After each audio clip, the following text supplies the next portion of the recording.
Technology పెరుగుతున్న కొద్దీ అడకత్తినుడు పోవాలి, పేదరికం పోవాలి. కానీ ఎవరో మహానుభావుడు టెక్నాలజీతో నడిచే రోబో రోడ్డు మీదకి వచ్చి అడుక్కొని తినేటట్టు ప్రోగ్రామ్ చేసిండు. దాన్ని చూసిన పబ్లిక్ పరిశాన్ అవుతున్నారు. చూడుండ్రి ఎట్లున్నదో రోబో ఆడుకునే పద్ధతి. అమ్మా ధర్మ చేయండ్రి బాబు, కాళ్ళు చేతులు లేవు, ఒక రూపాయి ఇచ్చి ఆదుకోండి తండ్రి అని మనుషులు అడుగుతున్నట్టే ఉన్నది కదా దాని కథ. మరి దీనికి అడుక్కునే ప్రోగ్రాం రాసి రోడ్ల మీద తిప్పాలనే ఆలోచన ఎందుకు వచ్చిందో తెలియదు. కానీ జడం అడుక్కునుడు చూసి ఏం చేయాలో తెలియక అయోమయం అవుతున్నారు. చైనా దేశంలోండే యూనిట్రీ G1 అనే పేరున్న ఈ రోబోటు మస్తు హుషారు పిట్టనట. దీన్ని మన దేశానికి తెచ్చిన ఓ అన్న దానికి అడుక్కునే తట్టు ప్రోగ్రాం రాసిచ్చిండు.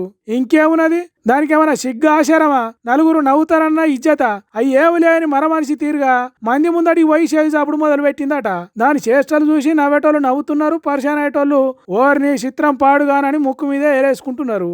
ఇక ఇది పడుతున్న కథలు చూసిన వాళ్ళు కొందరు రోబోట్లు వచ్చి అన్ని పనులు చేస్తే నౌకర్లు చేసేటోళ్ళు రోడ్లెక్కి అడుక్కోవాల్సిందే అనుకుంటే, ఆ అడుక్కునుడు కూడా రోబోటే చేస్తే చదువుకున్న వాళ్ళంతా ఏం కావాలి? అడుక్కునుట్లో కూడా రోబోట్లతో మనుషులు పోటీ పడాల్సిందేనారా దేవుడా అని మాట్లాడుకుంటున్నారట దీని చిత్రాలు చూసిన వాళ్ళు.